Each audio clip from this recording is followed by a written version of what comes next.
Hello, welcome to Movie Musters. BMF Season 4 Episode 6 Recap. Bad Religion. In Season 4 of BMF, the Flenory family faces challenges like never before. Despite their divorce, Lucille and Charles's relationship continues to present sizable problems in their lives. The same, paired with Nikki's newfound unexpected pregnancy, casts a gloomy shadow over the family in Detroit. On the other hand, Meech and Terry's thorny foray into the music industry and their daunting efforts to expand their business to St. Louis aggravate the existing friction between the two brothers. Consequently, the duo ends up running the risk of severing their reliable bond. Meanwhile, as this family loses their strength, B-Mickie's luck takes a turn for the better, allowing him to confidently progress forward in his life. Spoilers ahead, Lucille tries for welfare. The impact of Charles's terrible workplace accident begins to show soon after the incident. Not only does it ruin his chances of continuing his work at the factory, but it also robs him of the opportunity to go on a second tour with his band. Naturally, this has a severe impact on him, leaving him to feel artistically unfulfilled and financially bound. Inevitably, this goes on to have a negative effect on the family's finances as well. The burden of the mounting bills and debt falls squarely on Lucille's shoulders, who struggles with making ends meet.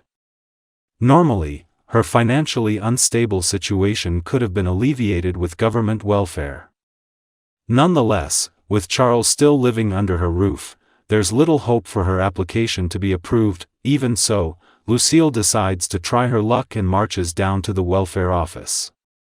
Furthermore, despite her friend's advice, she remains honest in her application regarding her continued living situation with her ex-husband.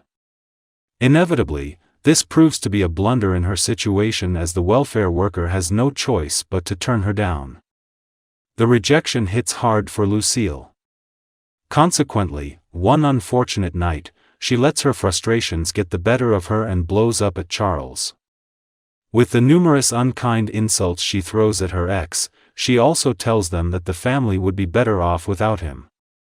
Ultimately, this has a severe impact on Charles, whose depression drives him toward suicidal ideation. Bryant tries to break Duff's previous arrest at the hands of Detective Bryant remains a sore spot for Meech.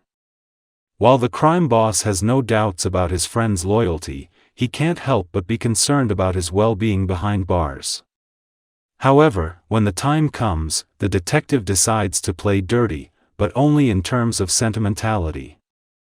During interrogation, he puts Meech's right-hand man in a room with his father, who has long been in lockup. As it turns out, his health has taken an unfortunate turn, leaving him with only a handful of months to survive. Initially, Duff is only indignant on his father's behalf, insisting that the corrupt system forces such cruel fates upon them. Therefore, the son is taken back when the older man advises him to play ball with the cops. The father has first-hand experience of what it feels like to waste one's life away under imprisonment. For the same reason, he doesn't want a similar future for his son. He wants Duff to look out for himself by cutting a deal with Bryant and earning his freedom. He insists that Meech would have never traded away his life for his friend's benefit. The emotional interaction instills hope in Bryant's mind, and he entertains the idea that his plan may just have worked. Nevertheless, on their second meeting, Duff stands firm in his decision. After his father's incarceration ruined his family, he found a new place to belong with Meech. Thus, he would never do anything to condemn his new family, even if he had to sacrifice his own life in the process. The family learns about Nicole's pregnancy. Growing up in Meech and Terry's shadow, their younger sister, Nikki, had proven to be something of a golden child. She plays by the rules, does well in school, and even scores a full-ride scholarship to college. Nonetheless, her fateful night in lockup leaves an indelible mark on her. From then on, she has been indulging more and more in bad decisions, be it dating one of Terry's hired men or throwing parties at home. Still, when her pregnancy test comes out positive, she's sure it's a result of the night she spent with Breeze, her long-distance high school sweetheart. As such, she invites him to B-Mickie's wedding to share the news with him. However, Lucille ends up catching on to the signs, leading her daughter's secret to come out before she's ready to share it. Nicole's family remains devastated by the news, least of all because the pregnancy had arrived outside of wedlock. While Charles worries about his kid's academic future, Lucille remains concerned about the financial logistics of having another mouth to feed. Inversely, Terry, who is also in attendance, can't help but wonder if his henchman, Worm, is the actual father of the child. Thus, in the aftermath, he threatens the other man to agree to marry his sister if the baby ends up being his. Meanwhile, Nikki's parents make their displeasure known, which compels her to insist she won't need their help. Instead, she's determined to keep her and Breeze's futures on track, believing they can juggle college with parenthood. B-Mickie's play on Pusha's life backfires after spying on Markisha and bringing vital intel to Terry. B-Mickie manages to earn the younger Flenory brothers' trust. As such, when the time comes for a bold movie, Terry decides to trust his newest hire with the job. Nonetheless, when the time comes, he ends up missing the shot on Pusha. In the aftermath, the latter blames a rival, the Seal Moor people, for the failed assassination attempt, compelling him to incite turf wars. Even though B-Mickie's misstep doesn't blow up in the BMF's lap, Terry decides to fire him from the precarious covert position he had held in his ranks. Around the same time, Meech also learns about his partner's betrayal. Therefore, he decides to cut ties with him and try out different avenues of St. Louis distribution. Eventually, this brings Meech to consider a deal with the Seal Moors. Nonetheless, when Pusha catches wind of the same, he attacks his rival's lair, leading to incredible bloodshed. Ultimately, the entire debacle results in an explosive fight between the Flenory brothers, perhaps diverging their paths for the future to come. However, little do they know that part of their tense predicament is by design. B-Mickie never forgave the BMF for cutting ties with him all those years ago. For the same reason, when the time came, he decided to trap the brothers in a game of his OWN.AS. It turns out, B-Mickie had been the one to visit Lamar at the rehab center, encouraging him to exact revenge on Terry and Meech. This gave him the opportunity to sweep in, play the knight in shining armor, and manipulate the brothers into taking note of him. In fact, his missed attack on Pusha was also an intentional choice made to ensure he would get fired and ruin the BMF's business in the process. B-Mickie is intent on taking the Flenory brothers down at all costs. However, his plan promises negative reactions, especially in light of Lamar's survival.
Please don't forget to like, comment, share and subscribe for more videos. Thanks for watching.